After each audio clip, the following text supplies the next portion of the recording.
முருகபக்தர் மாநாடு என்பது மதுரையை பொறுத்தவரை தேவையில்லாத ஒரு நிகழ்வு.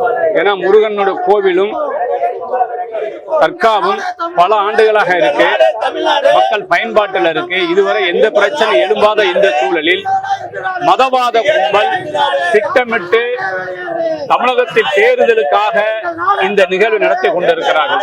RSS, BJP, இந்து முன்னணி போன்ற அமைப்புகள் தொடர்ந்து தமிழ்நாட்டை கலவர பூமியாக மாற்றுவதற்காக வடக்கேல் ராமனையும் மகாராஷ்டிரா போன்ற மாநிலங்கள்ல விநாயகரையும் கையில எடுத்து அரசியல் பண்ணி அங்கெல்லாம் தங்கள் கலவர பூமியாக ஆட்சி அதிகாரையும் கைப்பற்றினாங்க.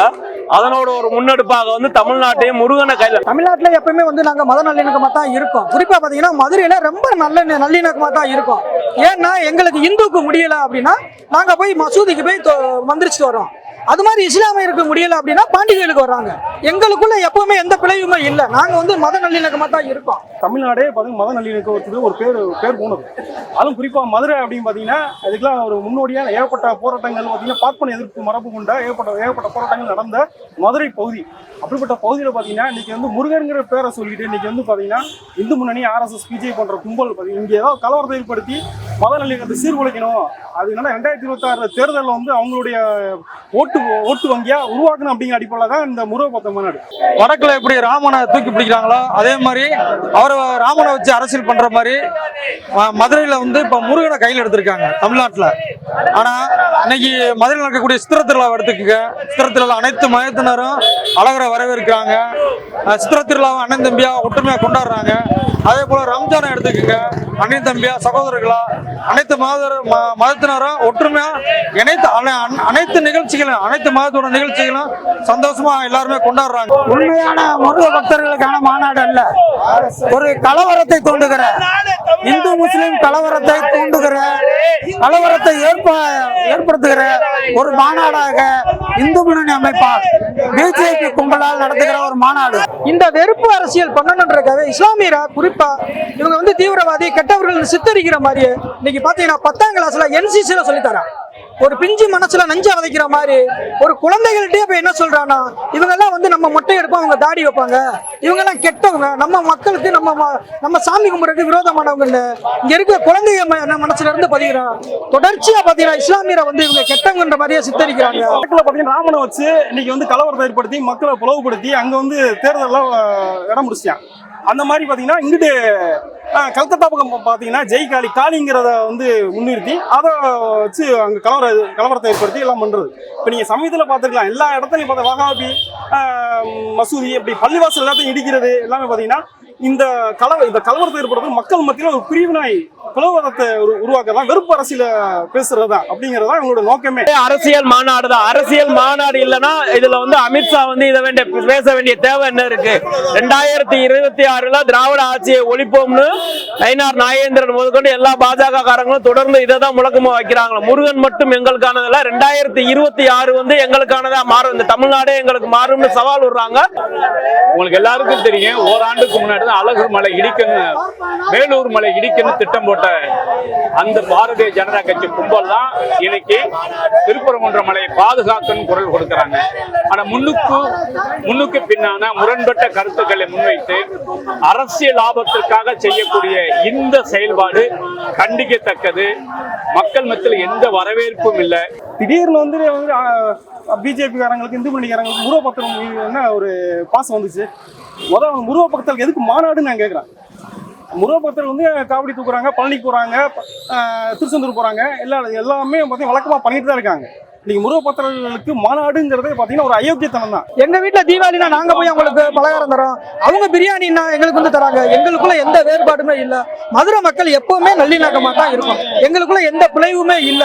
இதை முருகபக்தர் என்ற பேர்ல புதுசா ஒரு எடுத்துட்டு வரான். இது ஒரு வெறுப்பு அரசியல் தான். இந்துக்கு முஸ்லிமுக்கு இது ஒரு பிழைவை உருவாக்கணும். மதுரை மக்கள்கிட்ட எந்தவித செல்வாக்கு இல்லைன்றது கடந்த காலங்களில் அமைப்புகள் தொடர்ந்து இங்க இயங்கி ஒரு விதமான நெருக்கடியை அவர்கள் உருவாக்கி இருக்கும். ஒருபோதும் தமிழ் மக்களும் சரி மதுரை மக்களும் சரி இந்த மதவாத கும்பலுக்கு எப்பொழுதும் அவர்கள் பக்கம் இருக்க மாட்டாங்க. மத ஒற்றுமையின் பக்கம் தான் எப்பொழுதும் அவர் உறுதியா இருக்காங்க. அதனோட எடுத்துக்காட்டு பல இடங்கள்ல பார்த்தோம்னா இஸ்லாமியர்கள் வழிபாட்டுக்குள்ளே இன்னைக்கு மீனாட்சி அம்மன் கோவில் திருவிழா நடந்த போது கூட இஸ்லாம் இஸ்லாமியர் ஒற்றுமையோடு இருந்து அந்த விழாக்களை பல இடங்கள்ல சமய நல்லிணக்கத்தோட நடத்தி முடித்திருக்காங்க. காவிகளோட எண்ணம் ஒருபோதும் மதுரையில் நிறைவேறாது. வெளியில இருந்து ஆட்கள் கொண்டு வராங்க. கர்நாடகா, மத்திய பிரதேசம், இந்த மாதிரி வெளி மாநிலங்கள் ஆளை கொண்டு வந்து அந்த முதல்வரை அழைத்து வந்து நிகழ்ச்சி நடத்துவது என்பது மதுரை மண்ணுக்கும் தமிழகத்துக்கும் ஏற்புடையதல்ல. இன்னைக்கு கேஸ் கூடியிருக்கு, இன்னைக்கு பெட்ரோல் கூடியிருக்கு. இன்னைக்கு மக்கள் வேலை பார்க்கக்கூடிய மக்கள் பார்த்தீங்கன்னா சரியான சம்பளம் கிடையாது. படித்த இளைஞர்களுக்கு வேலை வாய்ப்பு இல்லை. வேலை கிடைச்சாலும் சரியான சம்பளம் கிடையாது. வேலை உத்தரவாதம் இல்லாத சூழ்நிலை உருவாகிட்டு இருக்கு. இந்த விஷயத்துக்கு அடிப்படை பிரச்சனைகள்லாம் எந்த இடத்துலையும் போராடாத இந்த இந்து முன்னணி, RSS போன்ற பாசிச கும்பல் இன்னைக்கு பாத்தீங்கன்னா முருக பக்தர்கள் அப்படிங்கிற வேஷம் போட்டுக்கிட்டு இல்ல ஆன்மீகங்கிற என்ன எப்படி சொல்ல முடியும்? ஏன்னா கடந்த ஒரு மாதத்துக்கு முன்னாடி தான் தர்கா இடிப்புன்னு கோஷம் போட்டாங்க. இப்ப மதுரையில மாநாடு நடத்துறாங்க. ஆன்மீகமா நம்ம நடத்த வேணும்னு சொல்ல. ஆனா இந்த சூழல்ல இப்ப மதுரைக்கு தேவையில்லை. இப்ப மதுரை ஏற்கனவே பிரச்சனையில இருக்கு. இப்ப இந்த சூழல் ஆன்மீக மாநாடுங்கிற பேருல திட்டமிட்டு கலவரத்தை உருவாக்குற நோக்கம் தான் RSS. அது எந்த மாற்று கருத்துல எப்படி அங்க மசூதி இடிச்சாங்களோ, பாபர் மசூதி இடிச்சாங்களோ, அது மாதிரி இங்க சிக்கந்தர் மலைக்கு வர்றோம். எங்களுக்குள்ள எந்த பிரச்சனையுமே இல்லை. நாங்க நல்லிணக்கமா தான் இருக்கோம். எப்பவுமே நல்லிணக்கமா தான் இருப்போம். தமிழரோட பண்பாட்டை மீட்டெடுங்க அப்படின்னா கீழடி அகலாராய்ச்சியை பாத்தீங்கன்னா இன்னைக்கு வரையறுத்திருக்காங்க, ஆய்வறிக்கை கொடுத்திருக்காங்க. அந்த ஆய்வறிக்கை வெளியிடலாமே. இந்த ஆய்வறிக்கை வெளியிடுறதுக்கு இன்னைக்கு வரைக்கும் மௌனம் காத்துக்கிட்டு இருக்காங்க. இன்னைக்கு கீழடி அகழ்வாயை பாத்தீங்கன்னா இன்னைக்கு அடுத்த கட்ட ஆய்வுக்கு பாத்தீங்கன்னா உட்படுத்தணும் செய்யாம இன்னைக்கு மூடி மறைச்சிக்கிட்டு இருக்காங்க. இப்ப அதெல்லாம் தமிழோட பண்பாடு தானே, பண்பாடு கலாச்சாரம் தானே. ஏன் அதை பத்தி வரைக்கும் வாய் திறக்க மாட்டேங்கிறாங்க அந்த பிஜேபி கும்பல்? மதுரை பண்பாட்டை அழிக்க வேண்டும், மதுரை பண்பாட்டினுடைய கூறுகளை அழிக்க வேண்டும்ங்கிறதா RSS திட்டமா இருக்கு. அது எந்த மாற்றுக்கல்ல. அது ஒருபோதும் RSS சிந்தனை தமிழகத்திலும் சரி மதுரையிலும் நிறைவேறாது. 2026 தேர்தலில் எப்படியா இங்க கால் பதிக்கணும் அப்படிங்கிறது தமிழ்நாடுல தொடர்ச்சியா என்னோட செஞ்சு பார்த்தாங்க. இது வசீகரமா என்னென்னமோ பேசி பார்த்தாங்க, எதுவுமே பலிக்கல. ரெண்டாவது பார்த்தீங்கன்னா ADMK வச்சு எப்படியும் ஆட்சியை பிடிக்கணும் மட்டும் அவங்க முதுகுல ஏறி சவாரி செஞ்சு பார்த்தாங்க, அதுவும் முடியல. எல்லாம் மக்கள் மத்தியில் அம்பலமாது. மத அரசியலுக்குள்ள மக்களை வலுக்கட்டாம தள்ளுறாங்க. மதுரை மக்கள் யாரும் இங்க வேற்றுமையா பார்க்கல, மத அரசியலை கையில் எடுக்கல. முருகனை எப்பயும் முருகனை தான் கும்பிடுறாங்க. இந்துக்கள் இன்னைக்கு வரைக்கும் மதுரை பள்ளிவாசலுக்கு போறாங்க, வர்றாங்க. அங்கேயும் அங்க சகோதரமா ஆதரிக்கிறாங்க, அன்போடு வரவேற்கிறாங்க, நடக்குது. அதே மாதிரி இஸ்லாமிய மக்கள் மதுரை பாண்டி கோயிலோ மற்ற எல்லா இந்து கோயிலுக்கு வர்றாங்க, அவங்களும் சகோதரத்துவமா ஏத்துக்கிறாங்க, வரவேற்கிறாங்க. ஆனா இன்னைக்கு இருக்கக்கூடிய இந்த RSS பாஜக கும்பல் இன்னைக்கு முருகனை கையில் எடுத்து முருகன் மாநாடுன்னு சொல்லி இன்னைக்கு மிகப்பெரிய அளவுல மத கலவரத்தை ஏற்படுத்துறதுக்கு முயற்சி பண்றாங்க. சாதி சங்கங்களை ஊடுருவி சாதி ரீதியா மக்களை குலப்படுத்துறாங்க வேலைகளை பண்ணிக்கிட்டு இருக்காங்க. தென் மாநிலங்கள்லாம் பாத்தீங்கன்னா தென் மாவட்ட பகுதிகளில் பாத்தீங்கன்னா நடந்துட்டு இருக்கு. இந்த பெல்ட் ஃபுல்லா பாத்தீங்கன்னா சாதி கலவரம் நடந்துட்டு இருக்கு. சாதி சங்கம்லாம் பாத்தீங்கன்னா RSS உள்ள ஊடுருவி குலவார்த்தை பண்ணிட்டு இருக்கு. இப்ப மத ரீதியா பிளவு ஏற்படுத்தணும் அப்படின்னா என்ன பண்றது அப்படிங்கிறது பாத்தீங்கன்னா இந்த முருகர்களை இங்க முருகனை தூக்குறாங்க. முருகனை தூக்கிட்டு முருக பக்த மாநாடு அப்படிங்கிறது என்னன்னா இங்க சிக்கந்தர் மலையை அகத்தணும். இதாங்க நோக்கம்.